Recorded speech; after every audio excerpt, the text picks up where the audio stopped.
السلام عليكم، مرحبا بكم معايا في قناتي نسيبة عمامرة. ان شاء الله تكونوا في احسن حال وتكونوا هانيين في حياتكم. اليوم جيتكم في فيديو جديد، جبت لكم وصفة من اروع ما يكون، ابن واروع كروكي راح تذوقوه في حياتكم، لانه وصفة سهلة التحضير، مقادير جد بسيطة واقتصادية، وراح يجيكم بزاف بزاف بنين، اللي هو كروكي بريستيج بالشوكولا. ما كاش اللي ذاق هذا الكروكي وما عجبوش وما قاليش مديلي الوصفة وفيه انغو سبيسيال. ان شاء الله راح تفرحوا عائلتكم، ولا حتى الضياف تقدروا تقدموه مع قهوة حليب يجي ولا اروع. نروحوا المقادير وطريقة التحضير. هنا عندي 4 بيضات يكونوا بحرارة الغرفة، عندي 220 غرام سكر عادي، عندي 50 غرام فلان بذوق الشوكولا، عندي 220 غرام زيت، عندي 50 غرام كاكاو يكون بني يكون بنين، وعندي 50 غرام حليب بودرة، وعندي 50 غرام حبيبات الشوكولا. ماشي شرط تستعملوا هذه دادا، حتى لتباع بالميزان تقدروا تشريو 50 غرام وتستعملوها. وعندي الفرينة من 600 حتى ل 650 غرام فرينة تكون مغربلة، وعندي 2 باكيات خميرة الحلويات، وعندي مغرف كبيرة فاني بودر ولا ليكيد كيما حبيتو، عندي شوية بيستاج وجوز كنت حمصتهم وكسرتهم شوية خشان، هذا مكون اختياري. هنا نروحوا لطريقة التحضير. بعد ما كسرت 4 بيضات راح نضيف لها رشة ملح، ونضيف 220 غرام سكر عادي. هنا راح نخدم بالباتور، تقدروا تخدموها بالبيتخا كما تقدروا باليد، بصح من الاحسن باتور هكا تنقص عليكم تعب، ونضمنوا بلي السكر كامل ذاب. هنا راح نخلطوه واحد تقريبا 7 دقائق 5 دقائق، نضمنوا بلي السكر تخلط بيا وذاب لي وتحصلت على خليط يكون ابيض.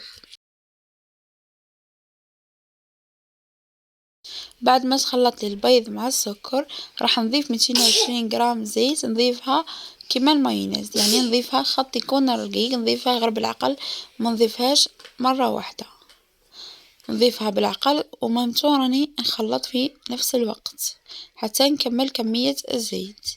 بعد ما نكمل كمية الزيت هنا راح نضيف 50 غرام فلان بذوق الشوكولا، اللي هو انا استعملت نوارة واحد، هذا باكي نوارة صغير باكي راح نضيفه، ونضيف الكاكاو 50 غرام، ونضيف 50 غرام حليب بودرة، نضيف 50 غرام حبيبات الشوكولا. هنا كانت شوية اكثر من 50 غرام بصح ضيفتها، ونخلط هذا الخليط بالباتور. هنا خلطوا بالعقل ما ديروش كيما هنا هاك باش ما تغبرش الحالة. هنا ضروري الكاكاو تخلطوه مع هذا الخليط، ما تضيفوهش في الفرينة باش يعطيكم نكهة هايلة. بعد ما نخلطوا بالباتور ونكون تحصلت على خليط سي بون، هنا راح نضيف المكسرات. قلت لكم راهو اختياري، الا شفتوا في فيديو كنت سميته زهرة من كل بستان، كان فيه شغل روتين، كنت خدمته بلا مكسرات وجاو ولا اروع.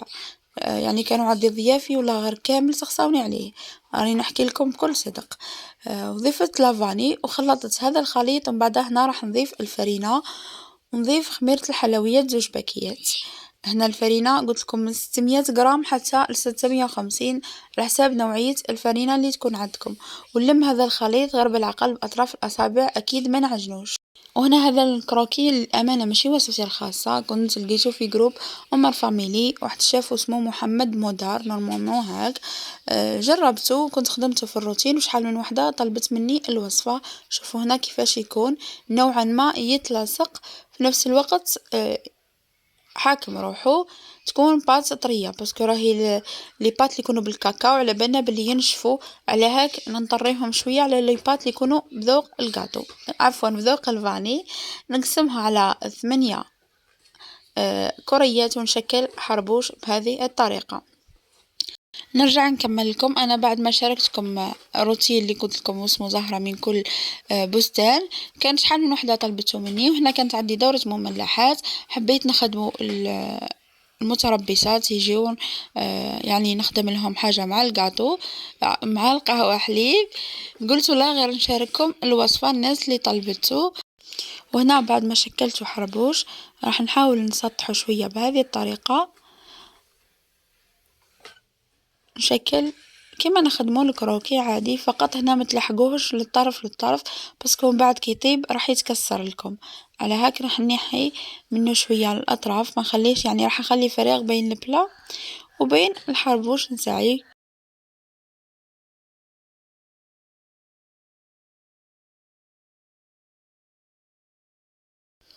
وهنا نجيب الكوبات ونحاول نوقف الأطراف بهذه الطريقة باش يكون شكل ومليح في الأخير. وهنا بعد ما شكلتهم راح ندخله الفرن يكون سخنته، راح نشعل عليه من تحت، راح يطيب من 7 دقائق حتى ل10 دقائق ماكسيموم، كما نعرفوا العجينة اللي تكون بالكاكاو ما تطولش في الطياب.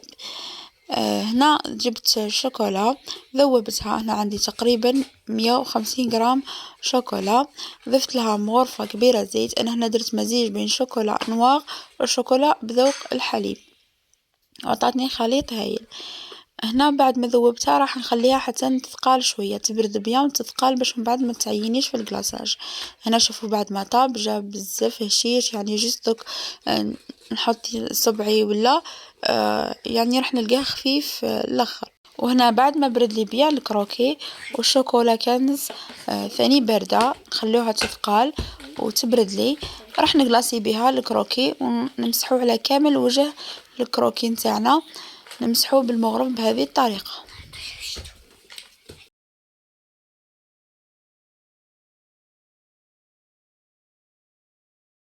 هنا تحبوا تشكلوا بالمغرف بهذه الطريقة يعني تعقبوا المغرف عليها اكوتي راح تعطيكم تموجات بالشوكولا، ولا تحبوا كاين شوكولا فيرميسيل ثاني تقدروا تحطوا على الوجه شويه شوكولا فيرميسيل راح تعطيكم شكل مليح في نفس الوقت تعطيكم ذوق يعني ونوع من القرمشة. وهنا انا كنت حربوش واحد فقط ضفت فيه شوية مكسرات، يعني هذه راهي خطوة اختيارية، اكيد تزيين اختياري يكون الشيء اللي يكون متوفر عندكم، حتى المكسرات في الحشو راهي اختيارية مش شرط صدقوني والله غير جربت بدون مكسرات والله غير يجي بنين تاع الصح.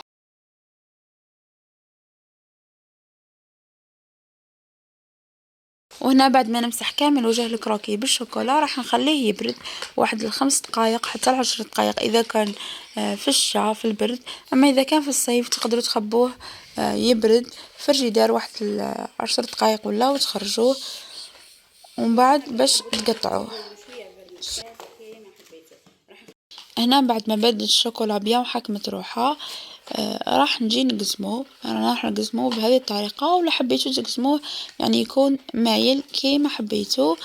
انا اذا كانت الشوكولا باردة بزاف تقدروا تسخنوا ساعات الموس تسخنوه شوية وتقطعوه هاك باش تحصلوا يعني جيت الشوكولا ما تبقاش تتفتت. انا ما سخنتوش، سخنته في حربوش فقط ومن بعد كملت بلا ما سخنته عطاني نتيجة مليحة.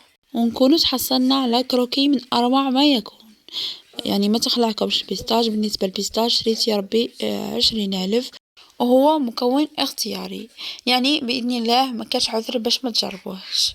وهذا هو فيديو اليوم، ان شاء الله نكون فدتكم ولو بالقليل، وان شاء الله تجربوا هذه الوصفة يعني راهو قرب العيد ان شاء الله تقارديوها وتجربوها وتستمتعوا بالنتائج، يعني صدقا حبسكم تجربوها.